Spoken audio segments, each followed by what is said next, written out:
And I know I'm gonna get in trouble for this, but how you died does not redeem how you lived.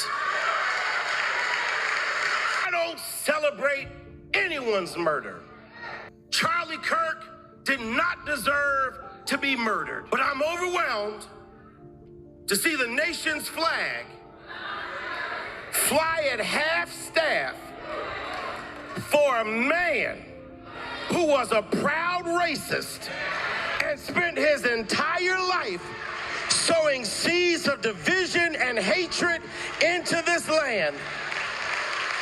This video features the sermon today, September 14, 2025, of Pastor Howard John Wesley, and I'll let him do the talking. Charlie said some very inflammatory things. Where are all the women and kids? Those are the men that will go into your communities and break into your homes and rape your women, take your children. And then these hypocrites with selective rage who are mad about Charlie Kirk but didn't say anything about Melissa Hortman and her husband when they were gunned down in their living room.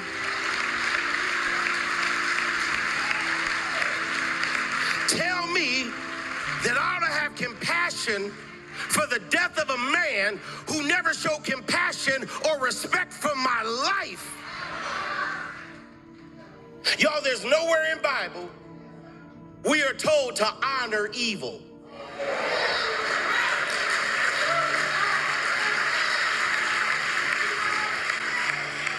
And I know I'm gonna get in trouble for this, but how you died does not redeem how you lived.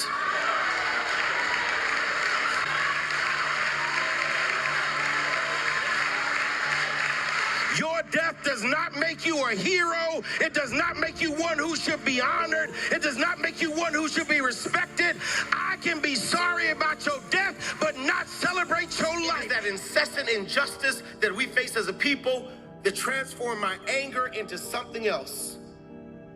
Hopelessness. The feeling like nothing changes. The feeling that we've been here before and before and before. And every time, Governor Wilder, it seems like we take one step forward, we get kicked 2 steps back. And here is the danger, my brother and my sister.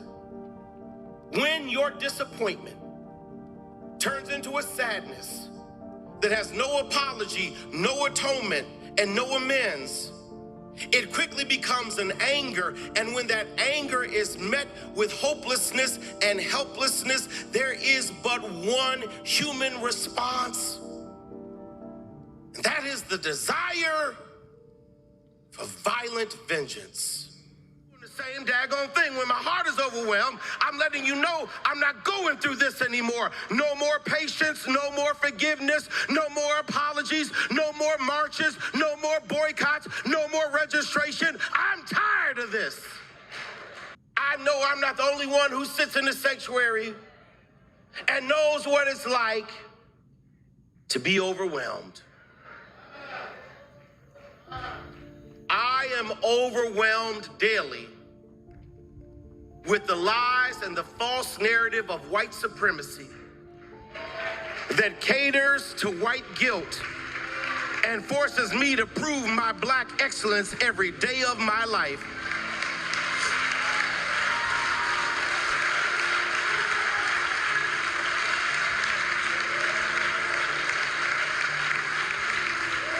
Siobhan, I'm overwhelmed listening to the voices of those who think they have the singular right to define and defend what America is and determine who's allowed in this land that was built by my forefathers and my foremothers.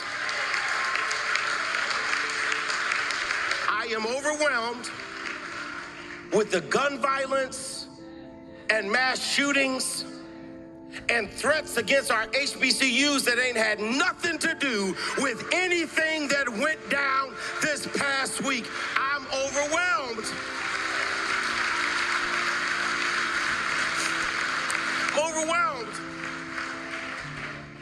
to see that this bill allocates $75 billion to the policing and the detention of undocumented persons while cutting Medicaid, Medicare, Social Security, food assistance programs, and 300,000 black women have lost their jobs under this administration. I am overwhelmed.